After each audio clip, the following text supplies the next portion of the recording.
Hey everyone, Derek Hines here. Welcome to the podcast where I'll share with you the patterns, insights, research, and technologies that we use in my own pain and performance practice to help people improve their health, speed their healing, and increase their longevity. Thanks for listening. I hope you enjoy it. Good evening, my friends. Happy Wednesday. I hope everybody is doing great. Please drop me a comment, say hi, give me a thumbs up if you can hear me, making sure that everybody can hear. Welcome to Tea with Dr. D. Today was a mate afternoon. I was drinking yerba mate and I left my mate gourd before I jumped on with y'all. So I'm without tea this evening. I was drinking tea this afternoon, I promise. And most of my patients will vouch for me that they see it all the time. So how are y'all doing? I hope everybody's doing great. I'm gonna give y'all my full disclosure. I just looked at this.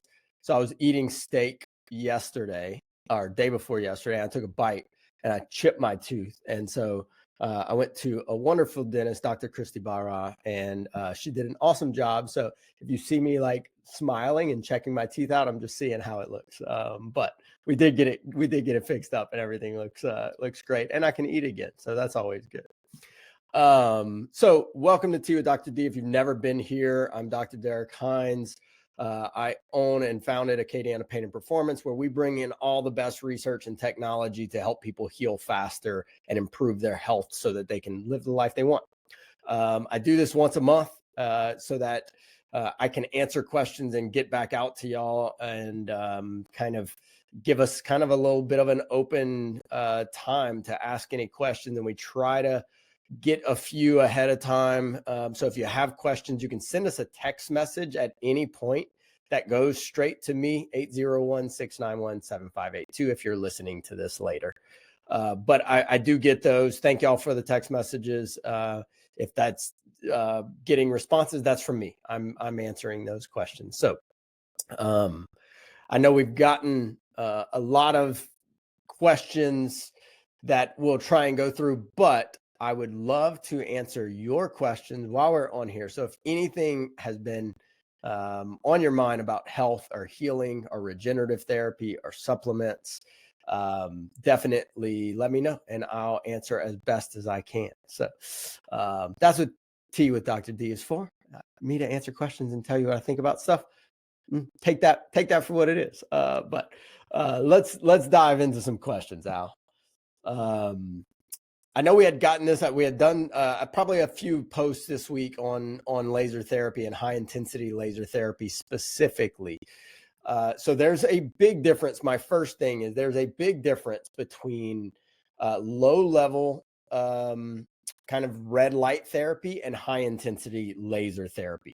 These, while they're both putting a red light into your body, they're doing very different things. So if you have like a red light panel or something like that at home that you're using to help improve superficial healing or wound care, awesome. It does a really good job.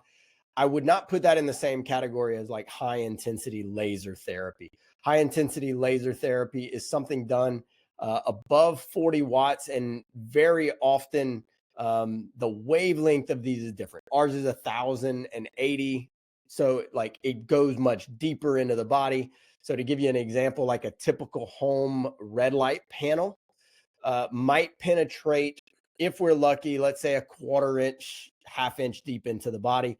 A high intensity laser will go about 5 inches into the body. And what does that do? So that like charges all those cells to produce more energy.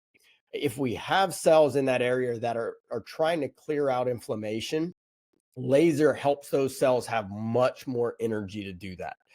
So up to like 8 times more energy. So if we have an inflamed area, and we've seen this in one single session, where like somebody comes in, the ankle's all swollen, they sprain their ankle. We do a full laser session on it. And immediately, without even touching the ankle, you'll see swelling in that area go down 50%.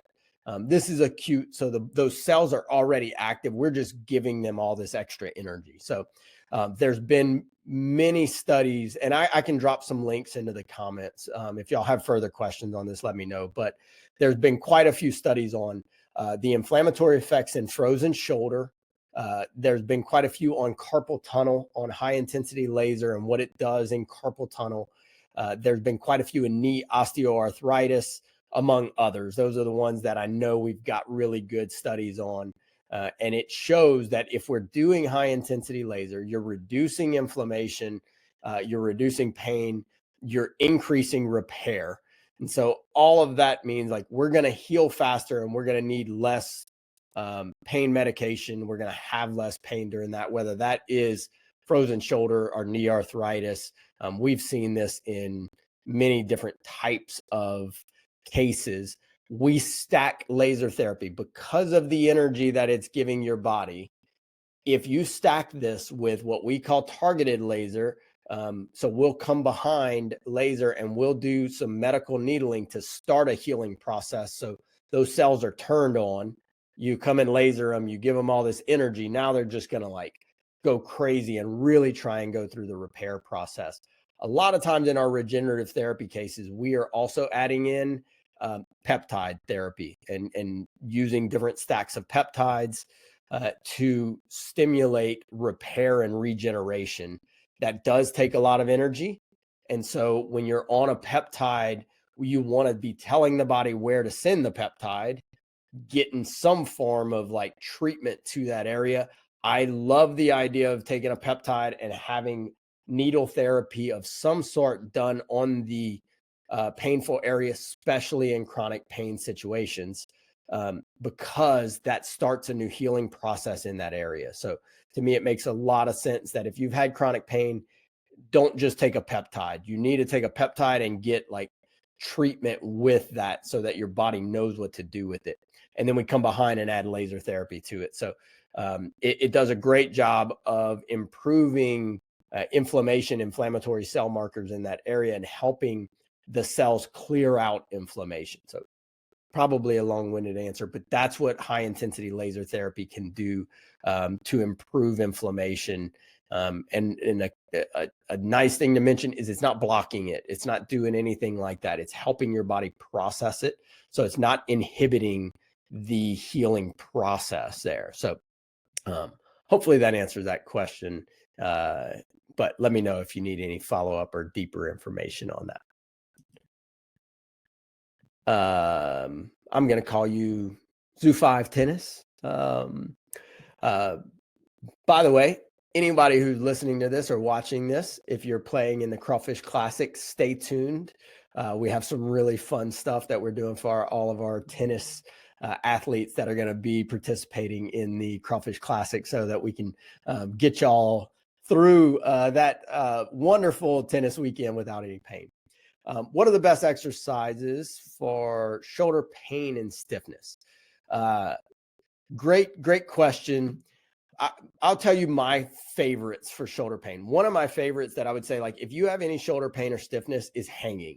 If you can get like a pull-up bar and do a palm forward hang where you're just like supporting your shoulder and decompressing the shoulder. We think of that like, you know, you get spinal decompression if your back is stiff and we've lost joint space. We want to do the same thing for our shoulders. We're all forward and tight, and a lot of these tissues across the front of the shoulder tighten.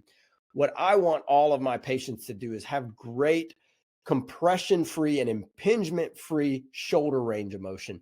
One of the best things you can do for that is just start decompressing the shoulder. So I like to have people do that for 30 seconds. Repeat that about 5 to 10 times, depending on how much stiffness or pain you're having. If you're having a lot of shoulder pain, especially with movement, this is a really great impingement test. Reach your arm across your body. So take your right arm if you're listening and not watching this.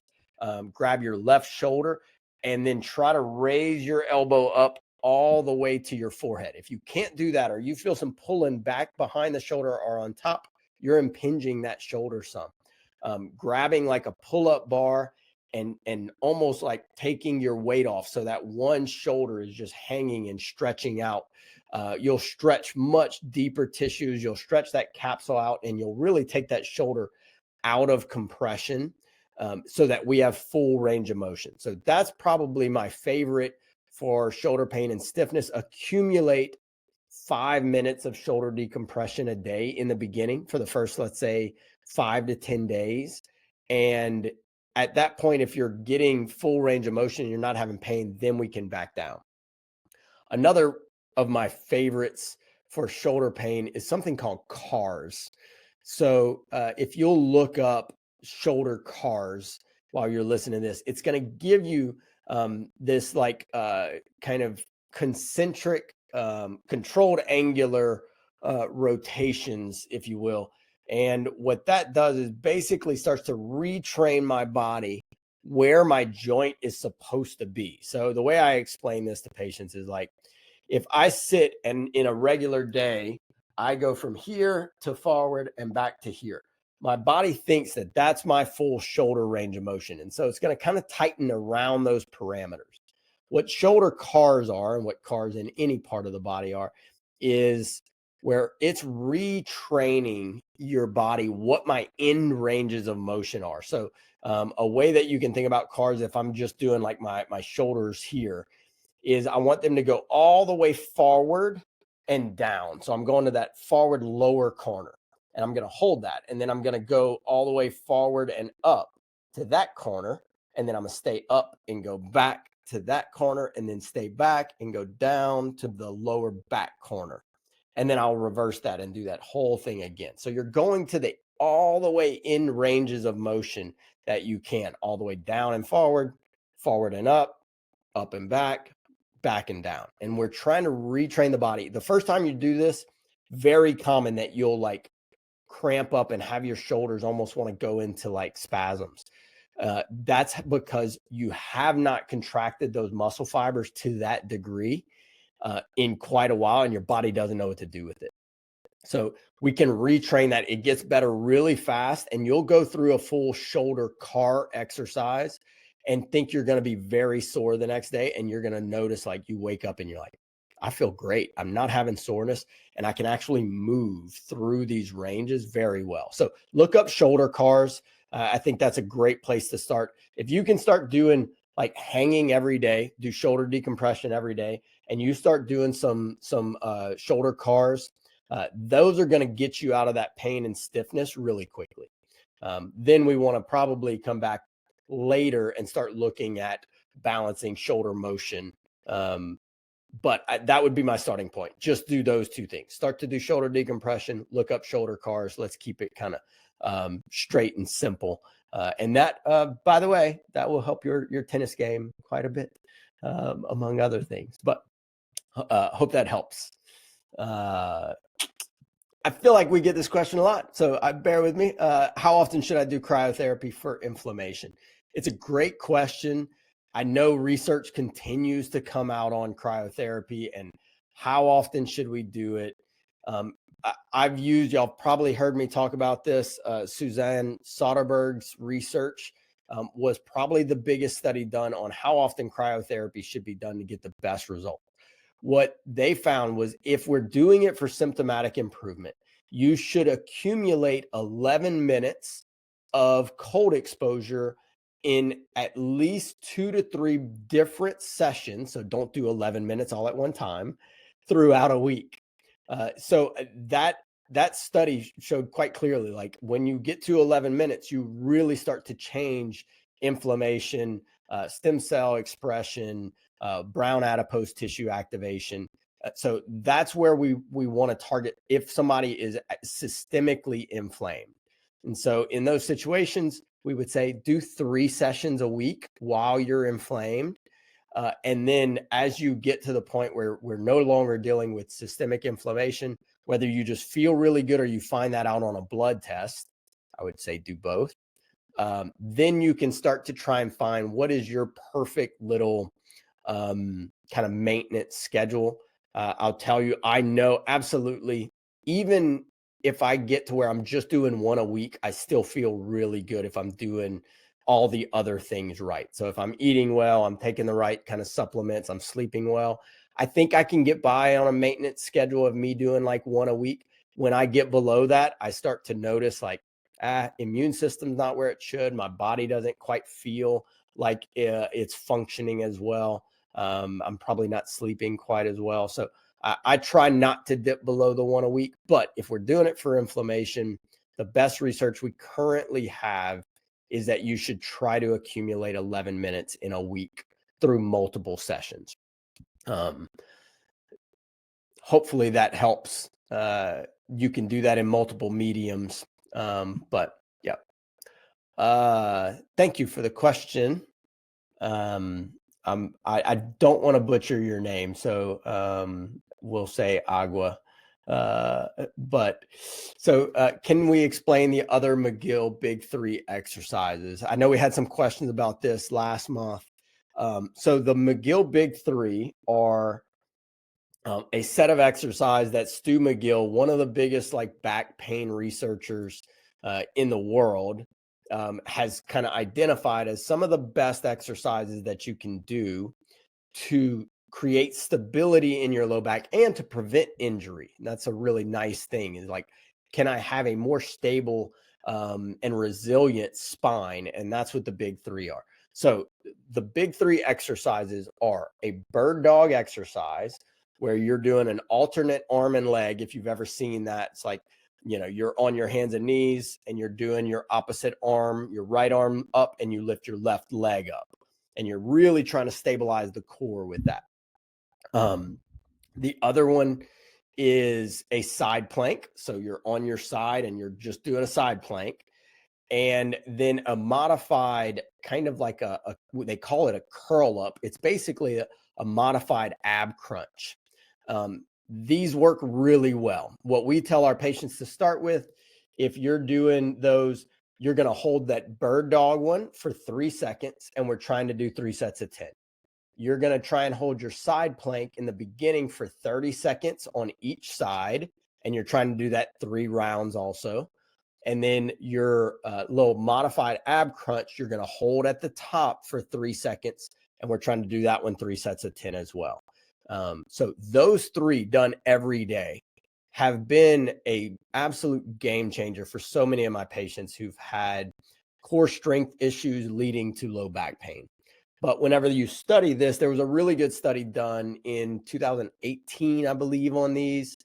And it showed that people who completed them and did these Big 3 exercises had less back pain, had better function of the back, had better back motion. I think they tested flexion and extension, if I remember correctly. And all these metrics improved if people were completing the McGill Big 3. So it's a really nice set of exercises. I've almost never had somebody who said, oh, these are making my back worse. I'm getting sore from it. For the most part, you feel really good doing these things every day. And you can kind of control the motion. And I think that's the superpower of this. It's very accessible. You're creating tension around your spine, but you're doing it in a very safe way. So you're not going to injure yourself doing more of it or anything like that. So bird dog, side plank, curl up, or ab crunch. And you can look those up, and they've got some great videos on it. It's a really wonderful kind of suite of exercises that helps a lot in terms of getting your back more resilient, getting your back stronger. It's such a good little kind of group of exercises. So awesome. Let me know if you have any further questions. If you do these, I would give them a little bit of time. Give this probably 6 weeks before you really kind of, make a decision. Absolutely. If you are having pain, despite doing this, you probably haven't got your like pain generating tissue. We tell all of our patients, like, the stability and the strength of the healing process come at like stage 4. So you got to get pain down. You got to get rid of inflammation. We have to restore joint and muscle range of motion. And then we're getting to muscle coordination and strength. You can't skip steps. So if you're having active pain, start very easy with these and accumulate it. But you'll want to get further treatment and assessment if you do a month to 6 weeks of these and you're not seeing any change in your pain. It doesn't mean that these are wrong for you. It could be the right thing, that you just need a little bit of help to get your tissues to that level. So disclaimer. If you do these for a little while and you're like, oh, it's still here, doesn't mean they're bad. You might just need a little bit of extra attention to figure out what's going on in there. So I hope that helps with any back pain problems. I love these. I love the big three. Any of my back pain patients who've seen this or listening to this know that we pass these out a lot. So I agree, Heather. I love the bird dog. Creates a bunch of like rotational tension, and if you really try and keep your core tight, it does a great job of strengthening. You'll work up. You do those three, and you do 3 rounds of all those, like we're talking about. You're going to finish and you're like, I did some work. I did some good work. Creatine. Creatine. I've talked about creatine a lot. I love creatine is my first answer. I think of all the supplements that we take for physical health, creatine is such a low bar that we should almost all take it. I can't think of very many people who should not and would not benefit from taking creatine. There's so much research that has been done on creatine. It's probably the most researched performance supplement in the world because, and it's held up to all of the criticism that has come to it. So if you're looking at the research on creatine, we know that there's research that says it's going to improve your muscle mass. It's going to help you recover faster. It's going to help you with strength. You're going to see improvements in terms of preventing muscle loss as you age. Creatine has great studies on all that. One of the things that nobody talked about until recently is the neuroprotective effects that creatine can lend us, which is basically showing that it can help protect our brain cells from injury. So this is like in things like traumatic brain injury, or if you've had a history of concussions or head trauma, creatine is very high on the list of things that we know will help to protect those brain cells and cognitive function as well. So there's studies that show like short-term memory gets improved and active recall gets improved in people taking 5 grams of creatine a day. There was a few studies that showed giving it to people who had neurodegenerative diseases also showed improvement. So you look at all this and you're like, okay, it improves, muscle function on all levels. It can improve strength and it can improve my brain health and my memory and the protection of that for a cheap supplement that you like pop in a glass of water every morning, maybe with like a little pinch of sea salt and knock that down. I love it. That's my routine. So I wake up, I go right away, grab a glass of water, fill the water up, put a scoop of creatine, put a little bit of like a sea salt or a sea salt supplement, some sort of a hydration electrolyte, and I drink that right away. I think that's a really great way to take this in. You get it in first thing in the morning, go do your routine, go work out. I cannot think of very many people who won't benefit from taking creatine. And so creatine basically replenishes ATP. So it replenishes the energy in your cells. I mean, if you're working out, you need that to happen so you can work out again. It helps them recover and rebuild faster. When it comes to like brain cells and nervous system cells, same thing. The more we replenish that energy, the better they're going to function. Apparently, the more protection and repair they're going to have, and the better the mitochondria will work. So like if laser, going back to that, helps our mitochondria produce more energy from that stimulus of the laser on the mitochondria, creatine is like going inside and an internal laser therapy. So it's going into your cells and helping them produce ATP from a chemical standpoint. So love it. Take it. I think I see a lot of young people taking it. My call out to y'all asking this question is I would like to see my older patients taking creatine. You will absolutely feel a difference. Take 5 grams a day. You're not going to have any negative effects from it. You're going to do great in terms of muscle mass, muscle building. You'll see really good improvements and a lot of research showing that it's really good for brain health. So yes, it passes the research test for sure. All right. What else we got? Beautiful, great question. So when we're looking at this, okay, I'm going to get on my soapbox for a second because this is a really good question and something that we talk a lot about.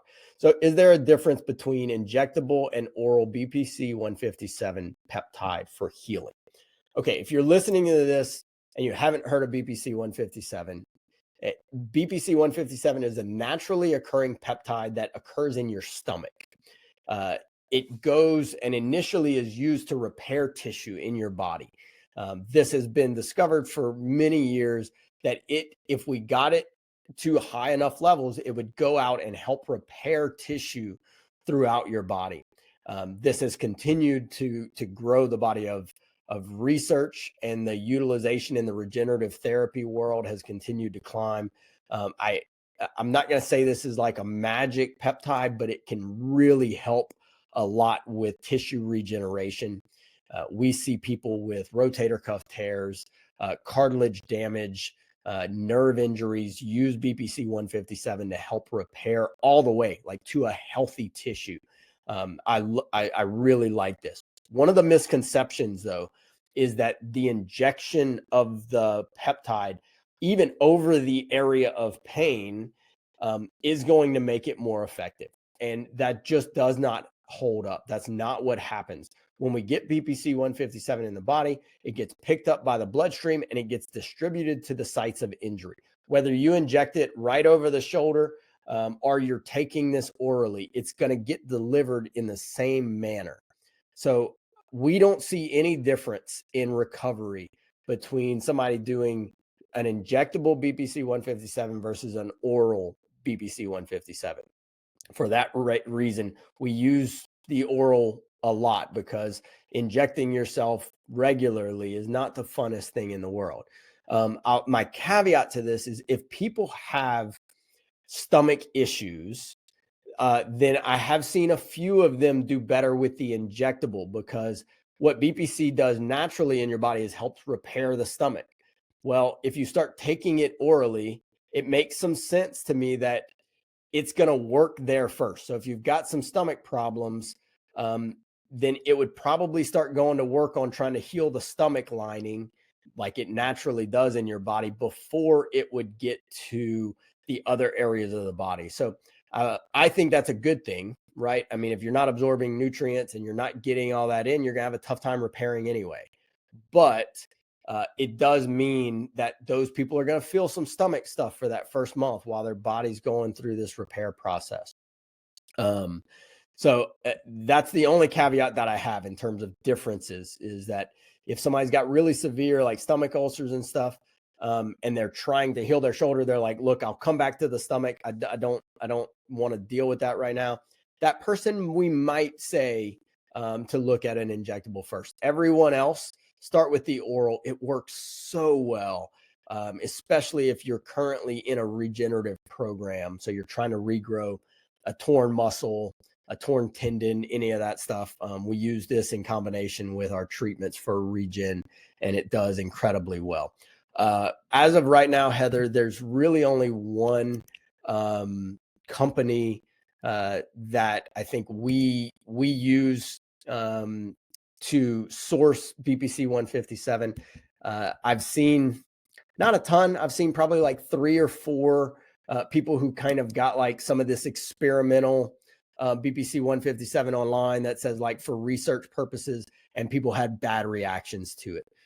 So we have BPC 157 in the office that is an oral that we trust. So if somebody's looking for that, you can give us a call. We do ship it or anything like that.